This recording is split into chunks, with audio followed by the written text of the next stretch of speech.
You're such an asshole. How are you kids doing? Continuing on. God, I'm going to upload a ton of videos here. It's going to be an hour of just sitting there smoking a cigar and uploading videos.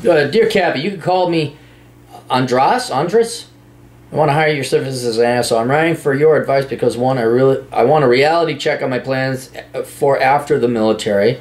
I want to avoid spectacularly fucking up my life unnecessarily. I want to set myself up properly to enjoy the decline. All 3 points are related. I'll share a few facts, describe myself, and then move on to my post-military plan so that you can do your thing about it. About me, I'm 26, recently got out of the Marines. My IQ is 119. I have no college degree. Over the last 5 years, I got trained in an IT help desk-like job, MOS 5974.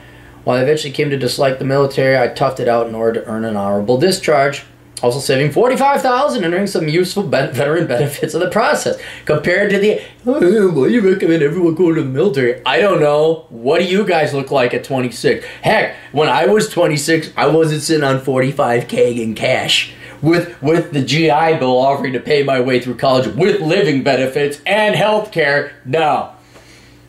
You always recommend to join the military? Yes I do, and I will continue to do so. Now I finally have options to build what I call an unscripted life, that is a life that doesn't lead me to becoming a normie who follows a conventional life plan.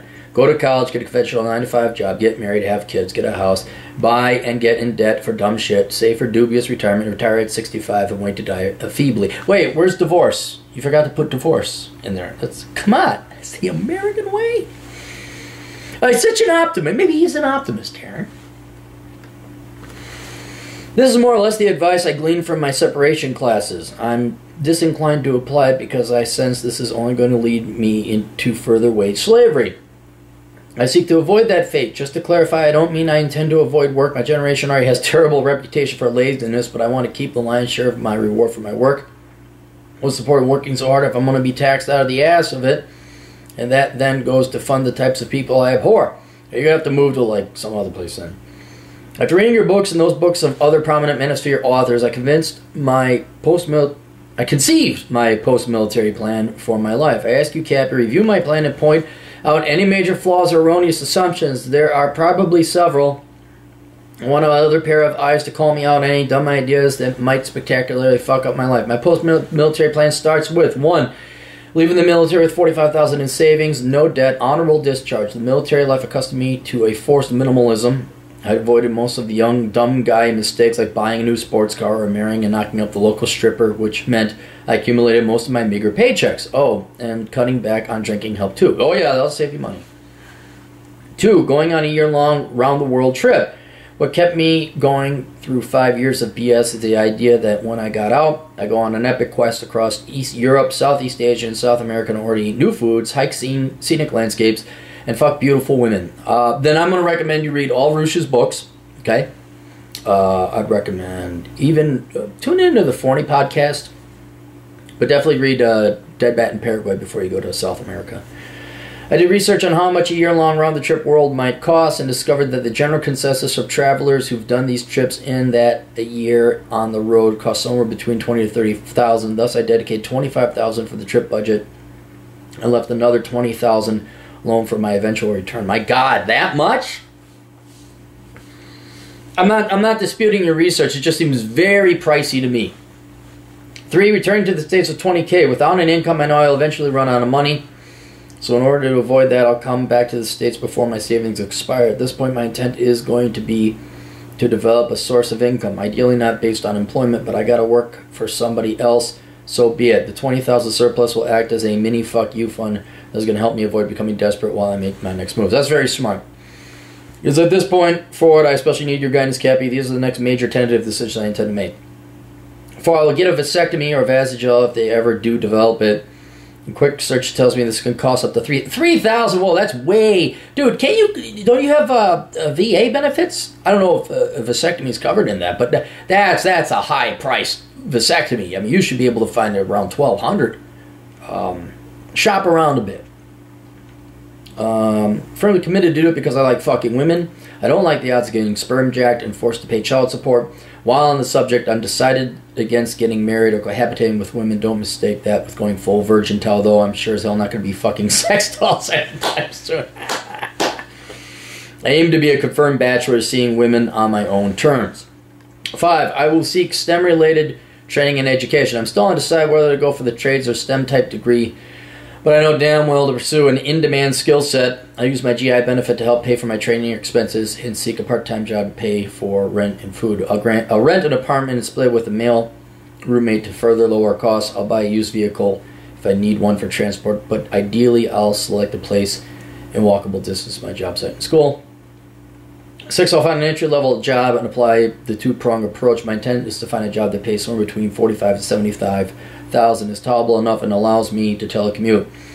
Well, what, after you graduate? Because you're not going to find that just, oh, hey, I want this, and telecommute. If you're going to telecommute, that's gonna really narrow down your educational choices, because you're definitely going to have to be going in like computers or something like that, a program. And even then, you're not guaranteed to have telecommuting privileges. But keeping that in mind, I'm going to assume this means after you graduate from college. I don't think I'll find a job with all three characteristics. You've said it many times, there's no ideal job, and I agree. So I'll take the best match I can find and begin the two-pronged strategy. During the day, I'll work for someone else to put food on the table, but at night I intend to teach myself useful do-it-yourself skill sets and pursue low-capital side hustles. I'm going to practice minimalism, spend less than I earn in order to pocket the surplus. 7. I'll accrue $100,000 in savings and then go gulp. Ooh, I don't know where you're going to go gulp with that little money. Through a mix of minimalism, the day job, and side gigs, I'm going to build my mini fuck you fund into $100,000.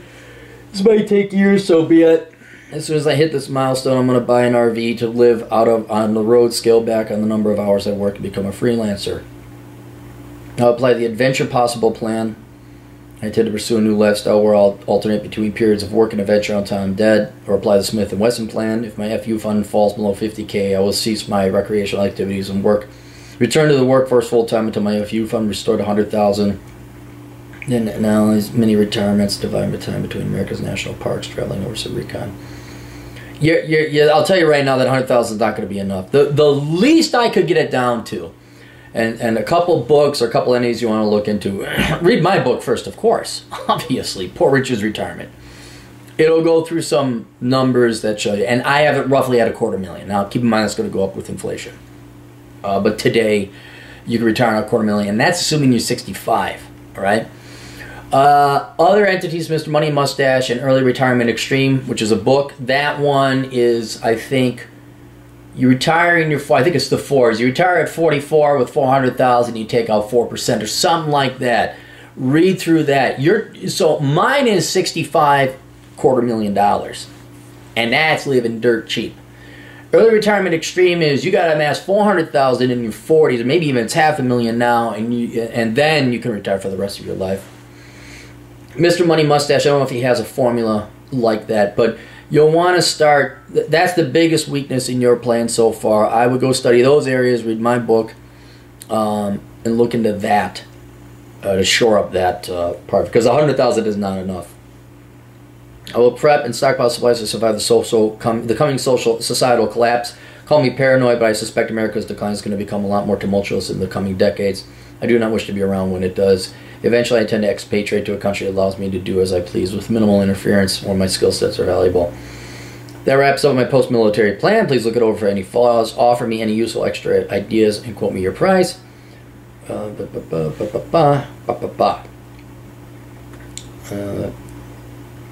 was into your videos, driving long rides from base, gonna patronize. Thanks, man. I appreciate it. All right. It's fine. There's nothing wrong with it. Your goals are all awesome. And even though you get a vasectomy, you might run into a girl, you might love her, and then at some point in time you may want to have kids. But you can have your vasectomy reversed, or you can have sperm extracted directly, which sounds painful, and no doubt it probably is. So I'm not against any of that stuff. Your world trip,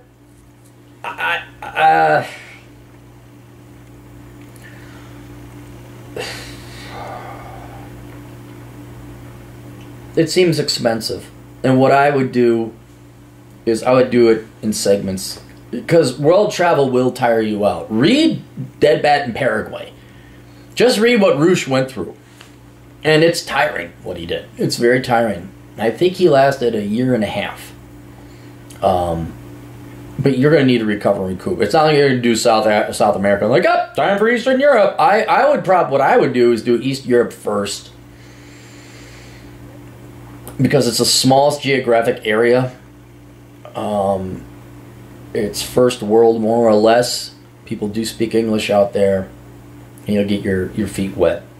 Then come back to the United States, build up. I don't like the fact you're sitting on almost 50 grand in cash. You're going to come back and you're going to have maybe 20,000 left over. So I would prefer that you come back, maybe crash with your dad or your ma. Just recoup a little bit, and then you go. And if you can find a job, you know, intermittent, doing whatever, just build your funds up a little back. Build your funds back up a little bit. That would be cool. Then you go out and you hit Southeast Asia. You know, do it during winter when it's warm. Do Eastern Europe when it's summer. Do South America when it's cold. Here, not down there. So just be nicer. So time it with the seasons, and then come back and work here, off season.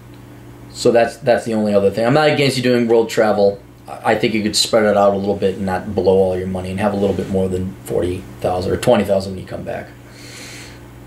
You're going to major in the right thing. That's going to take you 4 years or so. I'm not worried about that. Vasectomy is good.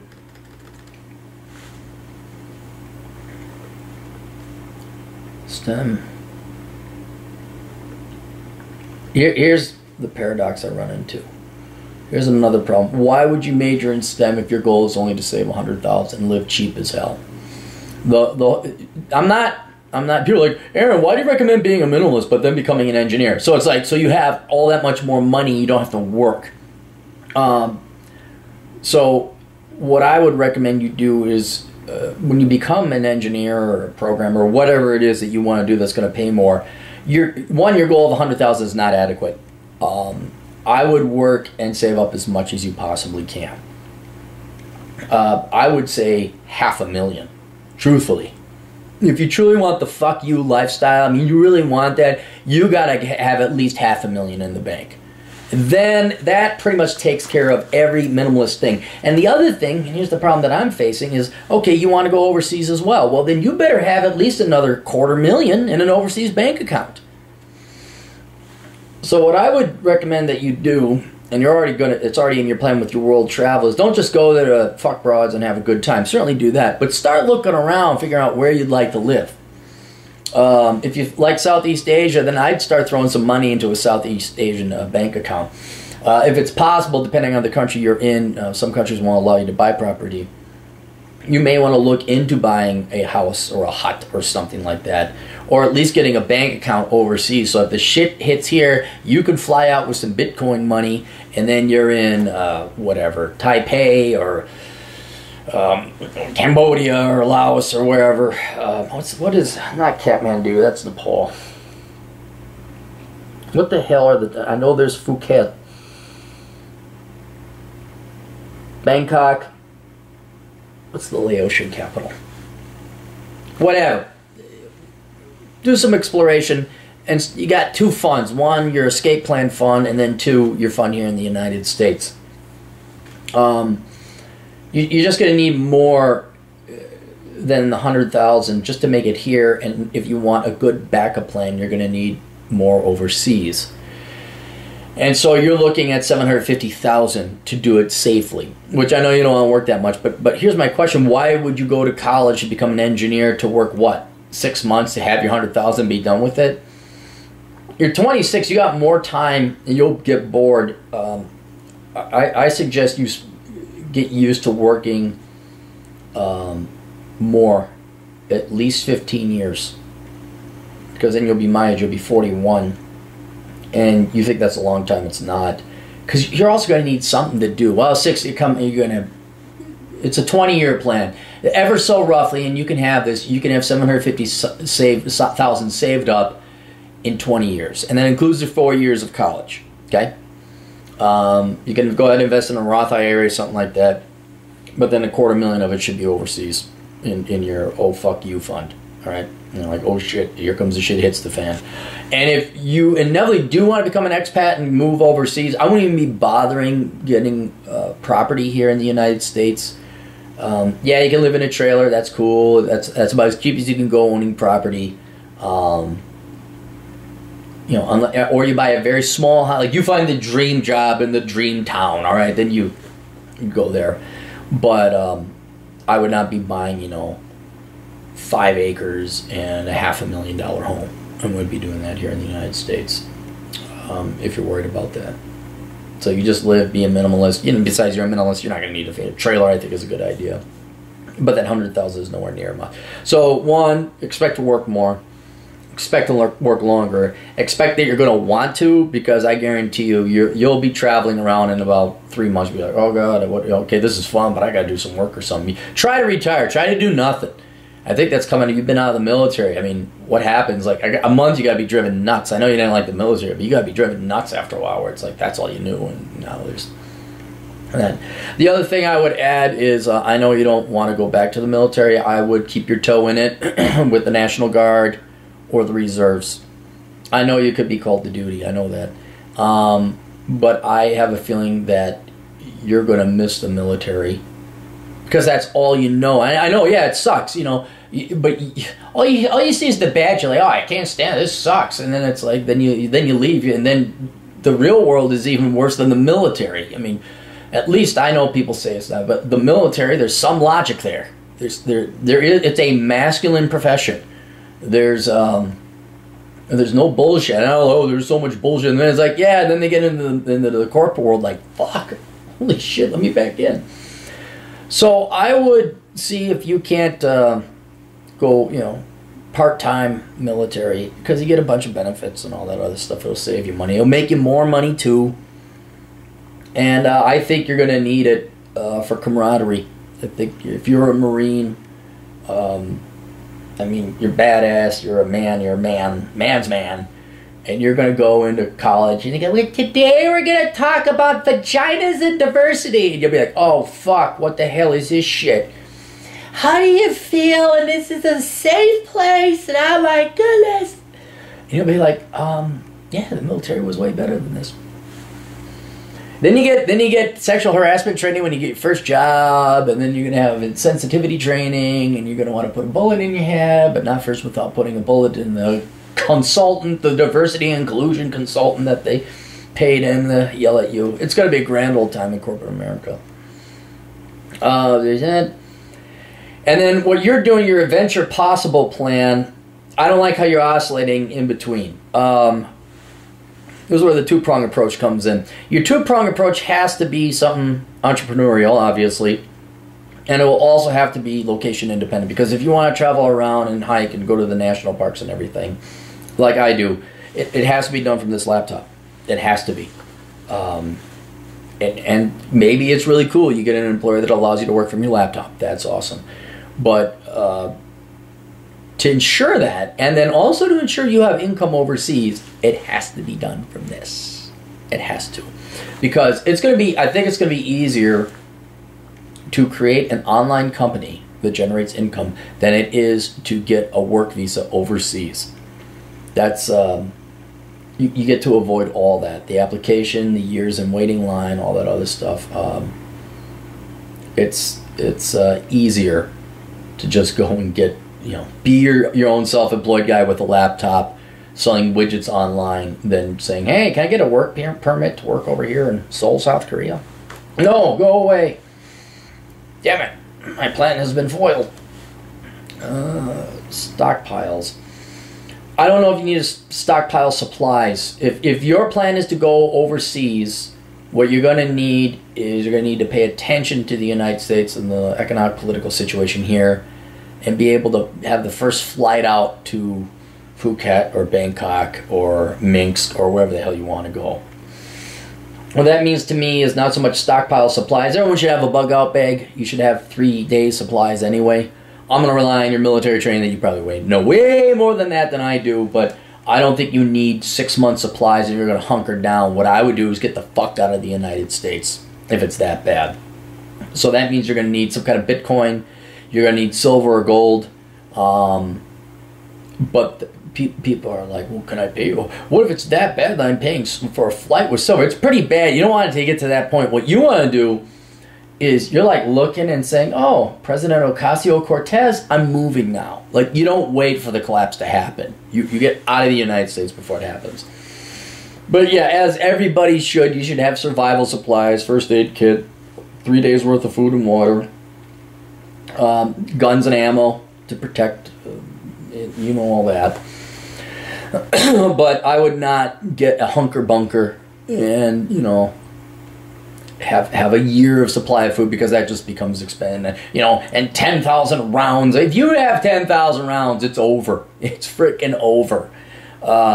You know, you need enough to battle your way to the airport, put a gun to the pilot's head, say, you're taking me to on board. I'm your co-pilot now. And then off you fly away. All right, that's it. It's a pretty good plan, but you're just going to need a lot more money. A lot more money, and I would not... You seem to, like, hate work. I understand that. But if you're going to put 4 years of your life into getting that kind of education, you need to get way more than 4 years out of it. And I think it's very possible to achieve your long-term goals of adventure and world travel if you amortize it, spread it out over several years. But yeah, I would not... If you're that worried about it, and I share your concerns, I would not be investing that much in property here permanently. Or at least making accommodations to invest overseas. All right, that's it. Questions, answers, AstroConsulting.com. We'll see you all there. Tools.